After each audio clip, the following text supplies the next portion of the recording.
Bienvenue à vous. Nous sommes encore heureux de pouvoir recevoir encore cette 23e leçon de l'école prépa au ministère de la parole, parce que nous recevons au même titre que vous auditeurs, que vous élèves.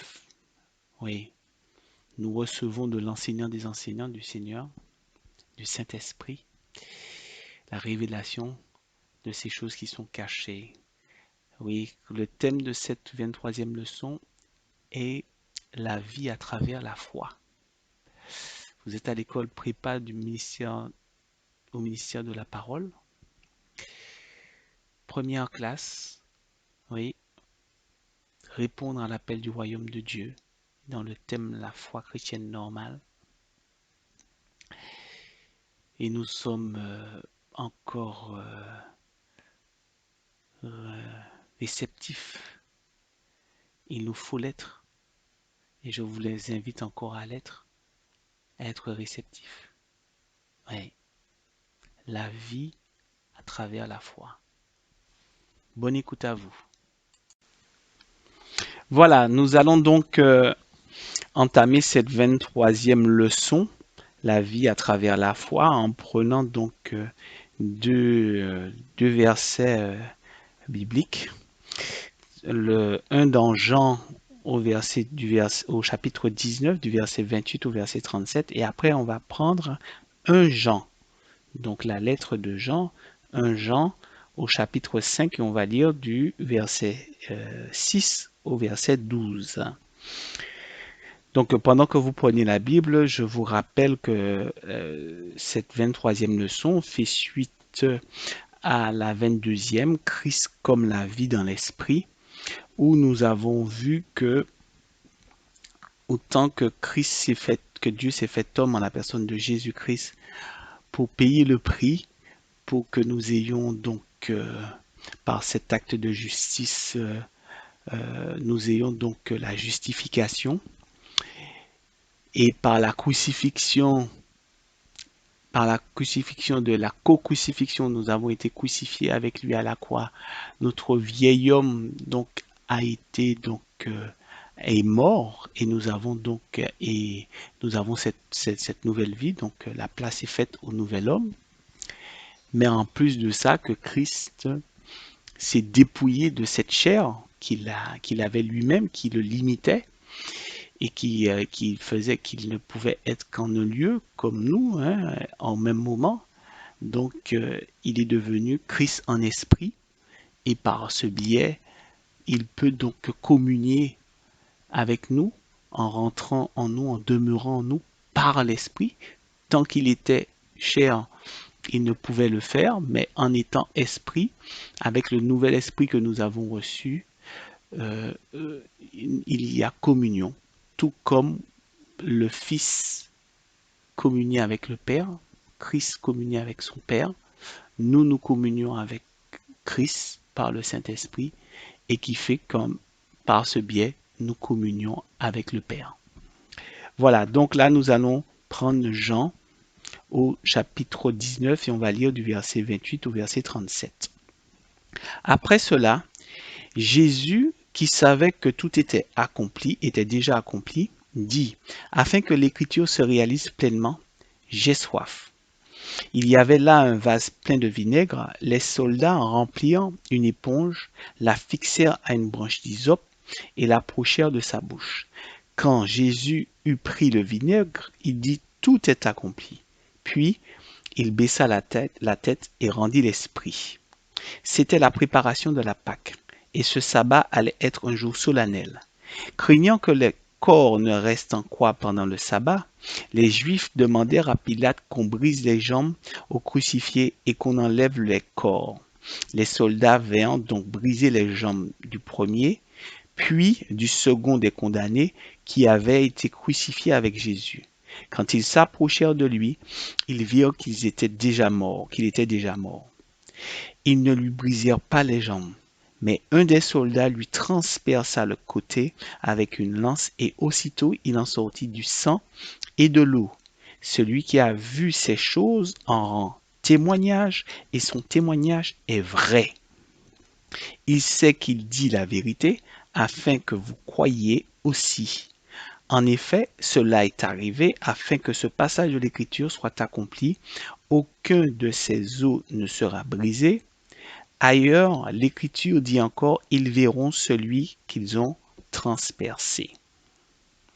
Nous allons donc lire maintenant 1 Jean, l'évangile, pas l'évangile, mais la lettre de Jean, 1 Jean, au chapitre 5, et nous allons lire du verset 6 au verset 12. C'est lui, Jésus-Christ, qui est venu à travers l'eau et le sang. Non avec l'eau seulement, mais avec l'eau et le sang. Et c'est l'Esprit qui en rend témoignage, parce que l'Esprit est la vérité. Ainsi, ils sont trois à rendre témoignage, l'Esprit, l'eau et le sang. Et les trois sont d'accord. Si nous recevons le témoignage des hommes, reconnaissons que le témoignage de Dieu est plus grand, car c'est le témoignage de Dieu, celui qu'il a rendu à propos de son Fils.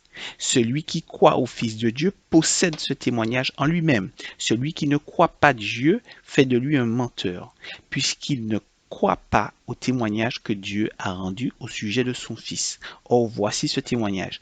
Dieu nous a donné la vie éternelle, et cette vie est dans son Fils. Celui qui a le Fils a la vie, celui qui n'a pas le Fils de Dieu n'a pas la vie. Amen.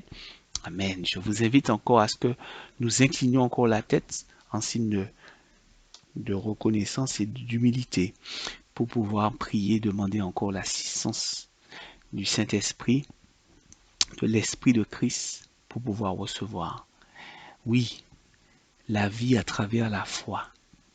Seigneur, nous sommes, tu nous as invités, nous sommes présents, nous avons répondu à l'appel parce que Seigneur, tu nous as attirés par des cordages d'amour pour pouvoir te recevoir, recevoir de ta parole, recevoir de ta vie.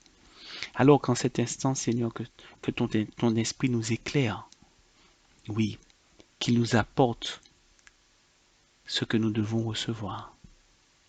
Parce que la connaissance ne cessera d'augmenter et nous avons besoin, nous avons soif et faim de recevoir de ta vie. Parce que tu nous as créés avec ce besoin. Alors, incline encore notre cœur, oui, à pouvoir recevoir, à être ce vase, oui, parce que tu es venu à travers le sang et l'eau pour rendre ce témoignage que tu es la vie. Oui. Sois béni, nous t'avons prié dans le doux et précieux nom de ton Fils Jésus-Christ et pour ta seule gloire, Père. Amen. Voilà, donc la vie à travers la foi. Là, si on regarde dans un tribunal de justice, le travail du juge consiste à prendre des décisions, à prouver ou à désapprouver la véracité des déclarations. Quant au procureur, lui, il représente la partie civile. Oui, il présente le maximum de preuves et d'arguments pour pouvoir donner le plaidoyer. Et le verdict est donné sur la base des témoignages. Les juges et les procureurs, ce sont pas les témoins visuels, oculaires des crimes ou bien des délits.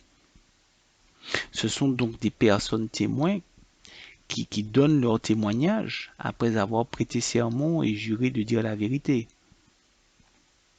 Ainsi donc, le témoignage, d'un point de vue juridique, c'est l'acte par lequel une personne atteste l'existence d'un fait dont elle a eu personnellement connaissance. La Bible ne nous invite pas à juger les autres,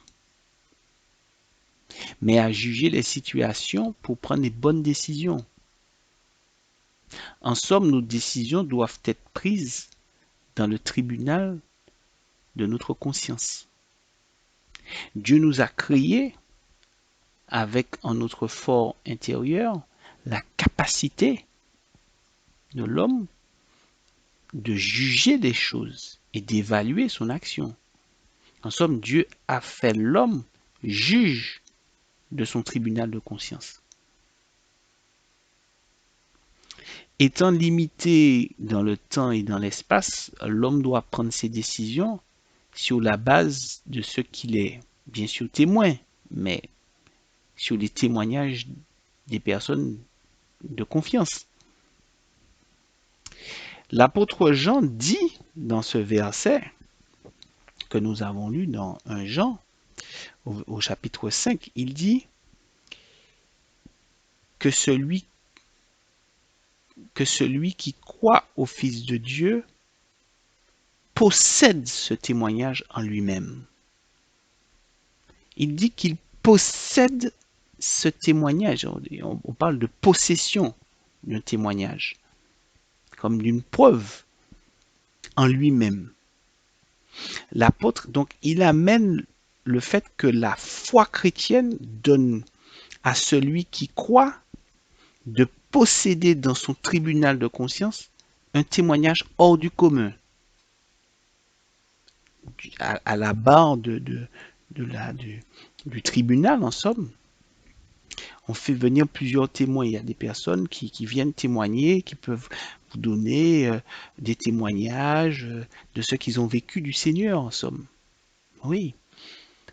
Et voilà, donc que Jésus est le Fils de Dieu et qu'il s'est manifesté en esprit et qu'il a mené une nouvelle vie, en somme.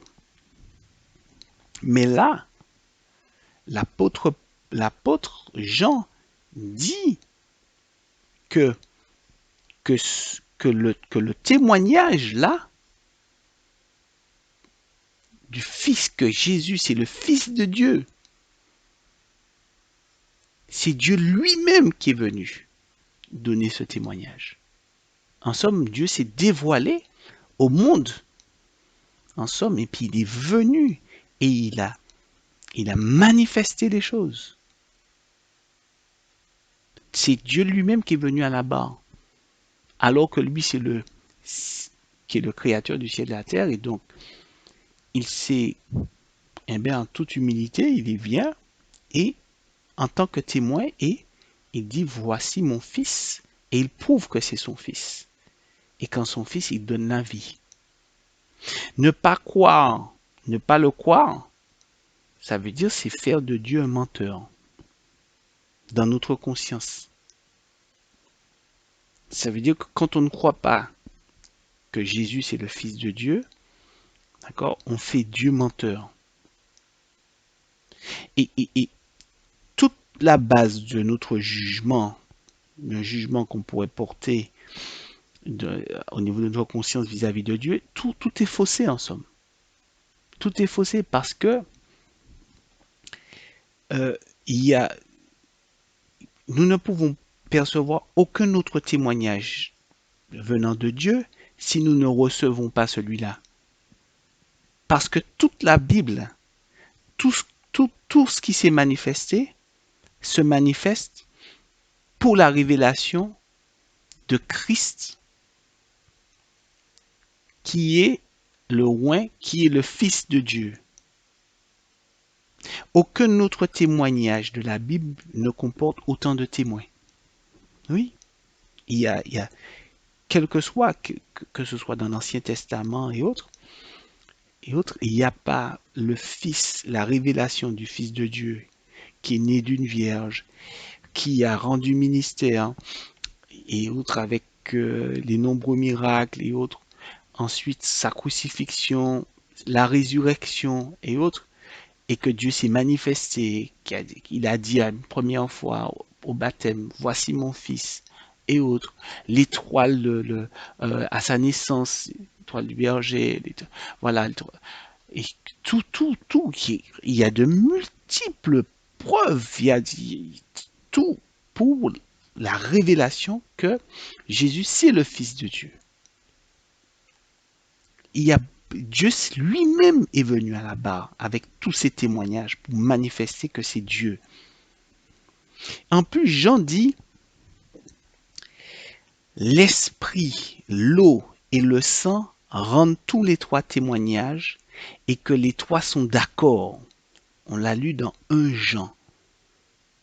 du verset 5 au chapitre 5, verset 6 à 8. Tous les trois sont d'accord. L'esprit, l'eau et le sang. Nous savons que l'humanité ne peut vivre sans eau. Et celui qui se vide aussi de son sang perd sa vie. Depuis le péché d'Adam, l'homme était privé d'eau vive, à l'image de la femme samaritaine qui est venue près du puits et qui, qui demande, où Jésus lui demande à boire. On va lire ce passage qui est dans Jean 4, du verset 10 au verset 14. Dit, Jésus lui répondit, si tu savais quel est le cadeau de Dieu, et qui est celui qui te dit, donne-moi à boire, tu lui aurais toi-même demandé à boire, et il t'aurait donné de l'eau vive. Seigneur, lui dit la femme, tu n'as rien pour puiser, et le puits est profond. D'où es-tu donc cette eau vive? Es-tu toi plus grand que notre ancêtre Jacob, qui nous a donné ce puits et qui a bu de son eau, lui-même, ses fils et ses troupeaux? Jésus lui répondit, toute personne qui boit de cette eau, si aura encore soif. En revanche, celui qui boit de l'eau que je lui donnerai n'aura plus jamais soif.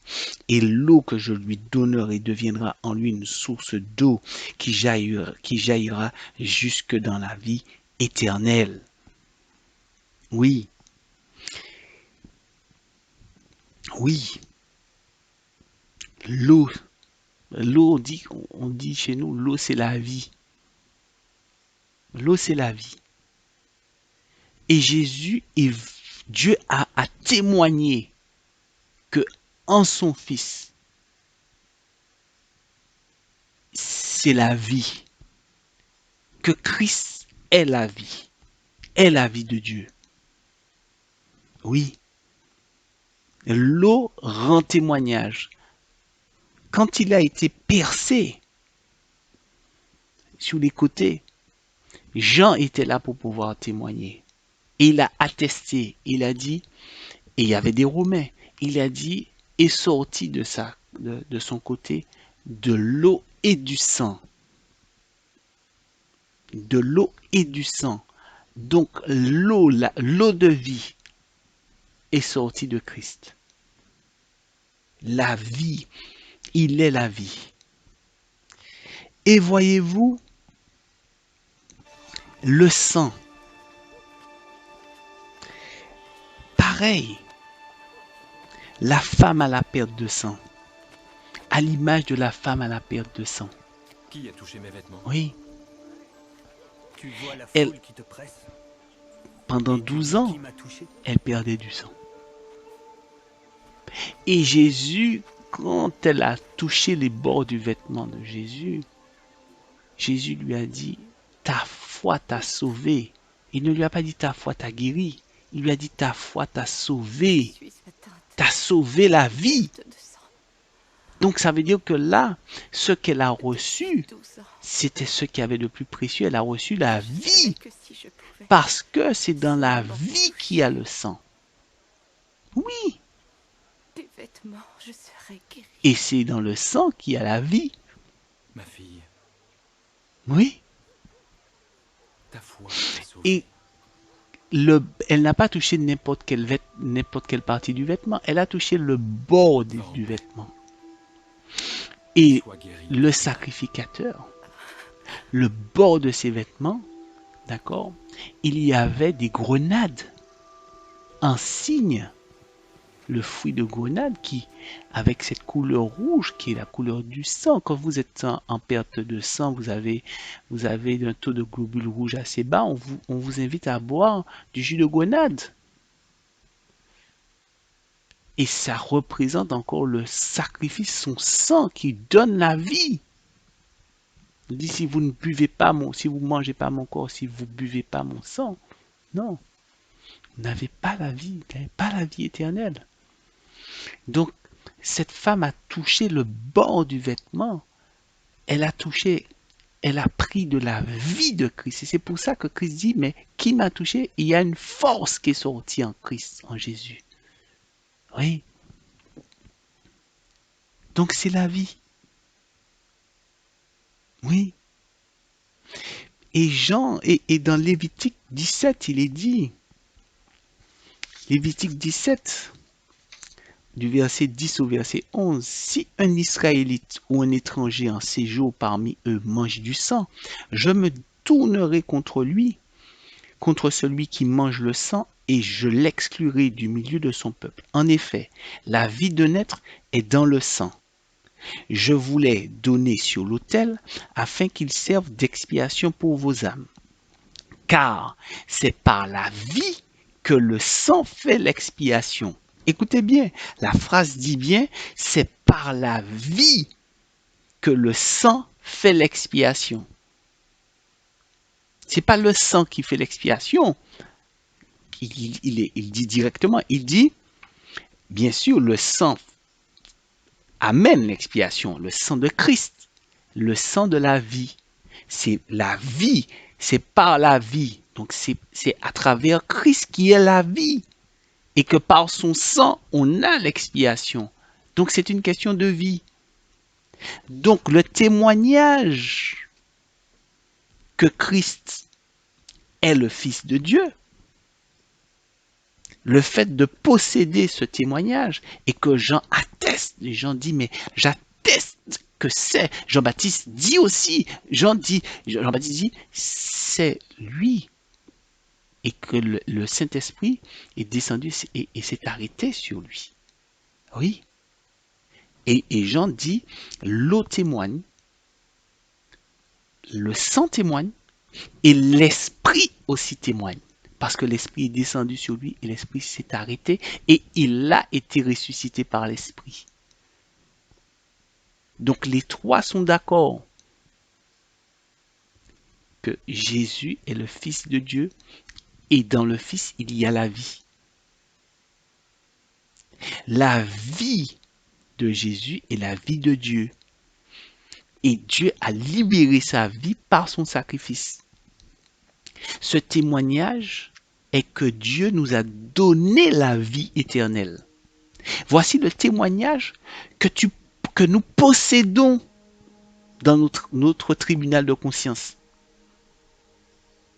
Parce que même si d'autres vont venir nous dire, oh, oui, la vie chrétienne et autres, notre Seigneur est bon et autres, mais par contre, quand on possède le témoignage de Dieu, qu'on le possède en nous, un témoignage que Dieu s'est fait homme en la personne de Jésus et que Jésus est le Fils de Dieu. Et puisqu'il est le Fils de Dieu, le Fils a reçu la vie et il a libéré la vie. Et quelle vie qu'il a libérée? C'est la vie éternelle. Ça veut dire que celui qui a reçu la vie éternelle ne meurt pas. Donc, sa conscience garde en permanence dans ses décisions qu'il a la vie éternelle. En permanence. Donc, quand vient l'heure de l'angoisse, quand vient l'heure d'une souffrance et autres, ces décisions sont prises avec le témoignage, parce qu'il possède ce témoignage, qu'il a la vie éternelle. Si on lui enlève ce témoignage, à ce moment-là, son tribunal de conscience va prendre des décisions en comptant, bon, il y a la souffrance, il y a ceci, il y a ça, il y a voilà, donc ça va amener de mauvaises décisions. Par contre, quand il possède le témoignage de la vie éternelle en Christ qu'il a, et qu'il ne meurt pas, ses décisions sont des décisions de calme, de tranquillité. Même dans le combat, il reste calme, il reste tranquille. Il n'a pas peur. La mort ne peut pas l'atteindre puisque c'est la vie éternelle. Et donc, à chaque instant, le témoignage est là, dans le tribunal de conscience, parce qu'il possède cela. Celui qui a le Fils a la vie. Ce n'est que quand nous mangeons son corps et que nous buvons son sang que nous avons la vie. Chaque fois que nous prenons à la Sainte Seine le corps et que nous buvons le sang, nous savons que nous buvons la vie éternelle. Nous buvons la vie de Christ. Nous mangeons le corps de Christ. Nous mangeons le corps de vie, l'arbre de vie. Cela fait toute la différence. Nous sommes en train de manger la vie éternelle.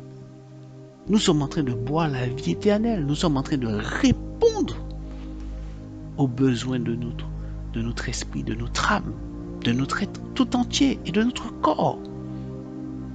Parce que notre corps aussi maintenant n'est plus un instrument pour pouvoir accomplir les ordres du péché. Mais au contraire, ce sont des actes de justice, des actes d'amour, les fruits de l'esprit, la paix, la joie, la patience, oui, la bienveillance, la maîtrise de soi. Oui, tout cela. Parce que nous avons ce témoignage. Et ce témoignage, le fait de le posséder, comment nous le possédons? Et l'apôtre Paul qui dit, celui qui a le Fils. Ça veut dire que vous tenez quelque chose. Vous possédez quelque chose. Il dit, celui qui a le Fils a la vie.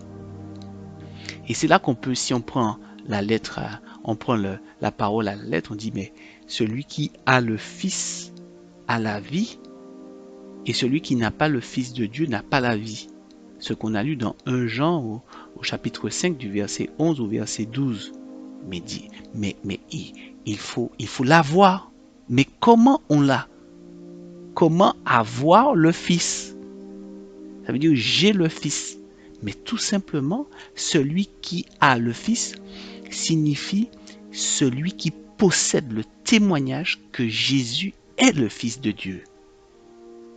Tu as le Fils signifie que tu as le témoignage de Dieu disant que Jésus est son Fils et que son Fils a la vie. Et son Fils est la vie. Le fait de croire qu'il est le Fils de Dieu, c'est celui-là, c'est ce qui nous donne de recevoir la vie éternelle. C'est la foi. Le fait de posséder le témoignage, c'est le fait d'avoir la foi. C'est la foi. En voilà le sujet. Nous en sommes arrivés à la foi. Croire. Celui qui a le Fils, celui qui croit au témoignage. Celui qui possède le témoignage, c'est celui qui croit. Sans cette foi, il est impossible de vivre. Soyez bénis. Voilà. Nous avons été richement bénis, d'autant plus que nous sommes arrivés au cœur même de l'enseignement, d'autant plus par rapport à la foi chrétienne normale. Oui, la vie à travers la foi. Oui, la vie. Christ est la vie. Le Fils de Dieu est la vie. Et avoir le témoignage, posséder ce témoignage, c'est avoir la foi. Le témoignage que Dieu lui-même a fait. Alors donc, prions et gardons, pour garder encore ce témoignage présent, tout instant, c'est le dossier à ne pas mettre en dessous de d'autres dossiers. Voilà, c'est le témoignage le plus important. C'est la pièce maîtresse de chacune de nos décisions dans nos vies. Chaque fois, on pense ce témoignage. Oh, voilà. On va acheter un pain. Est-ce que c'est la bonne décision? Parce que Christ est la vie. L'homme ne vivra pas que de boire et de manger, mais de toute parole venant de Dieu. Donc, est-ce que c'est l'heure d'acheter le pain? Voilà. Donc, le témoignage, il passe en premier lieu. Et c'est la foi. Marcher par la foi. Mettre ce témoignage première position. Oui. Dans notre tribunal de conscience pour prendre les bonnes décisions. Oui. Alors, je vous invite encore à prier. Ce n'est qu'un Ce n'est qu'une mise en marche. La prière nous permet de maintenir ce témoignage à la place qu'il faut et de marcher avec ce témoignage. Et c'est pour ça que c'est à ça que sert la prière. Parce que le Fils priait sans cesse avec le Père. Il était sans cesse en communion, en relation avec le Père. C'est de là que vient la prière de notre Père. Alors prions. Seigneur, nous voulons encore te rendre grâce, te élever ton Saint-Nom pour te dire merci de nous avoir amenés encore à la révélation, oui, de ce témoignage, de ton témoignage que tu t'es donné en sacrifice et que tu as libéré la vie en ton Fils Jésus-Christ afin que nous soyons un avec lui par le biais du Saint-Esprit. Et cela, oui, se fait par la foi que nous mettons, oui, que nous possédons, Seigneur, parce que nous possédons ce témoignage. Tu nous donnes la foi pour posséder ce témoignage. Tu nous donnes la foi pour posséder ce témoignage qui est crucial dans notre nouvelle vie. C'est lui, oui Seigneur, qui nous donne de prendre les bonnes décisions. Alors merci encore, Seigneur. Que ce témoignage, Seigneur, soit gravé dans le cœur de ceux et de celles qui écoutent et qui reçoivent encore de ces enseignements pour pouvoir grandir et prendre les bonnes décisions, Seigneur, et vivre éternellement. Sois béni, nous t'avons prié dans le doux et précieux nom de ton Fils, Jésus-Christ, et pour ta seule gloire. Et ensemble, nous disons Amen. Amen. Je vous dis à la prochaine leçon. Soyez bénis.